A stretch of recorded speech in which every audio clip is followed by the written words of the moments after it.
Hi guys, welcome back to my channel Vardhan vibes. అందరూ ఎలా ఉన్నారు? నేనైతే చాలా బాగున్నాను. నేనైతే ఈసారి మీ ముందుకైతే మంచి కంటెంట్ అయితే వచ్చానమాట. ఏంటనుకుంటున్నారా? సో చాలా మంది 10th కంప్లీట్ చేశారు. సో వాళ్ళకి నెక్స్ట్ ఏం చేయాలో అయితే తెలియదు కదా. సో నేనైతే చెప్తాను. సో మీరైతే వీడియోని ఎక్కడ స్కిప్ అయితే చేయకండి. ఒకవేళ మీరు స్టూడెంట్ కాకపోతే మీ తమ్ముడు కానీ, మీ బ్రదర్స్ కానీ, మీ సిస్టర్స్ కానీ అందరికీ ఈ వీడియోని అయితే షేర్ చేయండి. సో వాళ్ళకి కూడా ఇంపార్టెంట్, వాళ్ళకైతే యూజ్ అవుతుంది కదా, ఒకవేళ మీకు యూజ్ అవ్వకపోయినా. సో నేనైతే మీరు ఒకవేళ 10th కంప్లీట్ అయిపోతే ఇంటర్ లేకపోతే పాలిటెక్నిక్ గానీ, లేకపోతే ఐటీ గానీ చేస్తారన్నమాట.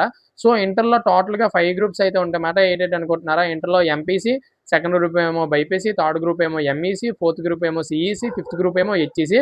సో ఎంపీసీలో ఎన్ని సబ్జెక్ట్స్ ఉంటాయి? ఎంఈసీలో ఎన్ని సబ్జెక్ట్స్ ఉంటాయి? బైపీసీలో ఎన్ని సబ్జెక్ట్స్ ఉంటాయి? సీఈసీలో ఎన్ని సబ్జెక్ట్స్ ఉంటాయి? హెచ్ఈసీలో ఎన్ని సబ్జెక్ట్స్ ఉన్నాయో నేననేది మీకైతే చెప్పడం అనేది జరుగుతది. సో ప్రతి గ్రూప్‌లో కామన్‌గా అయితే 2 సబ్జెక్ట్స్ అయితే ఉంటాయన్నమాట. ఏంటనుకుంటున్నారా? ఇంగ్లీష్ మీ అందరికీ తెలిసిందే. సో తెలుగు అయితే తెలుగు, సాంస్క్రిట్ అయితే సాంస్క్రిట్ మాట. డిపెండ్స్ అపాన్ అది కాలేజ్ బట్టి ఉంటదన్నమాట.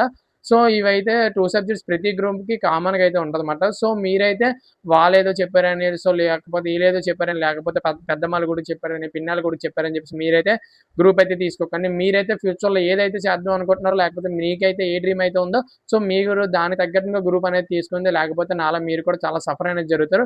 సో నేను కూడా అప్పుడు నాకు సరైన గైడెన్స్ లేక నేనైతే ఇంకా ఏదో గ్రూప్ అయితే తీసుకున్నాననమాట. సో మీకైతే అలాంటి ప్రాబ్లమ్ అయితే లేదు. మీకైతే నేనైతే చెప్తాను. సో మీరైతే మన పేజ్‌ని అయితే ఫాలో చేసి అయితే పెట్టుకోండి. నేనైతే మీకోసం మంచి మంచి కంటెంట్ అయితే తీసుకొనొస్తాను.